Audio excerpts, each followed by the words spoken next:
Bagong lahat, luma muna. Sinabi ni Bradley Beal bago yung game nila sa Celtics, kaya pa nilang mag-champion kung lahat ng player nila available sa playoffs. Mukhang nasobrahan si Bradley Beal sa painkiller dahil unang-una hindi pa nga alam kung aabot sila hanggang play-ins.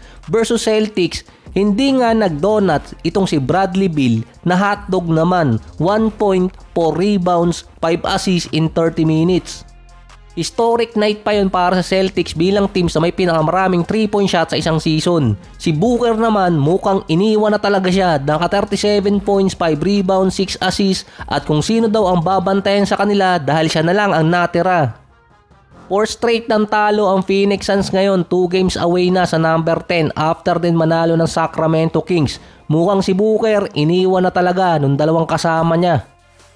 Ang Detroit naman pasok na sa playoffs matapos talunin ng Toronto Raptors. Ito ang unang pagkakataon ng Pistons nakapasok sa postseason since 2019. 5 na ang pasok sa playoffs sa East, tanging Hawks at Bucks na lang yung nag-aagawan sa huling spot. Tig-6 na remaining games na lang ang Bucks at Atlanta pero nasa Hawks kasi yung tiebreaker. Kaya ang senaryo doon, manalo lang ng isa ang Bucks or matalo ng isa ang Atlanta, pasok na ang Milwaukee sa top 6. Pwestuhan na lang yung mangyayari sa East. Kung merong mga teams doon na gusto matapatan agad sa first round, ito yung Detroit at Bucks dahil sila yung masasabing alanganin. Maituturing na baguhan sa postseason yung Detroit, meron din naman sila mga veteran player. Ang Bucks naman sa mga nakarang season, merong mga injured na player. Katulad ngayon si Damian Lillard.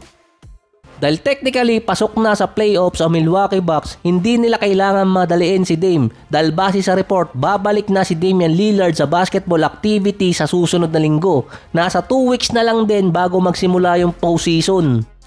Based din sa report, hindi naman nawala yung blood clot ni Damian Lillard, nag-decrease lang yung size. Kailangan din ng medical clearance para makalaro siya at hindi rin pa sigurado kung makakabalik si Dame pero umaasa si Doc Rivers. Hindi na rin makaka 70 wins ang OKC matapos talunin ng Houston Rockets na naghahapit pa rin naman ngayon. 34 points para kay Jalen Green, 31 points para kay Sengun. Natupad ni Jalen Green yung sinabi niya bago pa lang mag-umpisa ang season na gusto niyang pumasok ng playoffs. Nangyari naman, nakatipid pa ang Houston dahil binarat nila sa kontrata si Green. 3 years, $105 million, player option pa yung huling taon.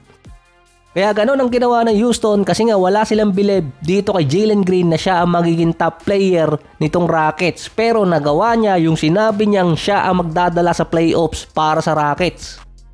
Nakakita siguro ng chicks itong si Podziemski dahil tuloy pa rin yung hot streak niya versus Denver Nuggets. Pagod pa yan versus Lakers pero kayang makadalawang round. Kahit si Steph naglaro din sa back-to-back at maganda pa rin yung nilaro. 3 sunod na games na rin na gumamit ng super layup itong si Westbrook. Imbes na maibaba yung lamang sa single digit nung third quarter, ginamitan niya ng kakaibang layup, ayon sumablay pa rin. Pangatlong beses na yan kay Westbrook, meron pang pang-4 at pang-5. Parang pigil na pigil si Westbrook sa mga layup niya na parang may alien na galing sa Space Jam 1, hindi yung 2, na kumuha ng talent ni Westbrook. Kahit si Nikola Jokic sa bench, kitang-kitang galit na sa pinaggagawa ni Westbrook versus Golden State. Ngayon lang din kasi nakita si Nikola Jokic sa bench na para naaasar na nag-i-struggle yung Denver Nuggets. Kailangan pa ata patalikod yung pasa ni Jokic para makalayup si Westbrook. At least hindi binigo ni Westbrook yung mga fans. Panalo ang Golden State kontra Denver 118-104. Nanalo din after ng 3 years. At nung nagkaroon din ng panibagong Jordan Poole dahil yun din ang taon na huling tinalo nila ang Nuggets sa regular season. 26 points, 8 rebounds, 6 assists, 2 steals at 4 3-point shot kay Podziemski. Nasa pawan na naman si Kuminga. Kailangan lang pala mala Jordan Poole yung player para talunin yung Nuggets. Si Steph naman after ng 37 points versus Lakers, naka 36 naman siya versus Nuggets, 7 3-point shot pa. Sa 3 games or nakaraan 3 games ni Steph, may total agad siyang 23 3-point shot. Safe pa rin ang Warriors sa top 5 ng standing sa ngayon.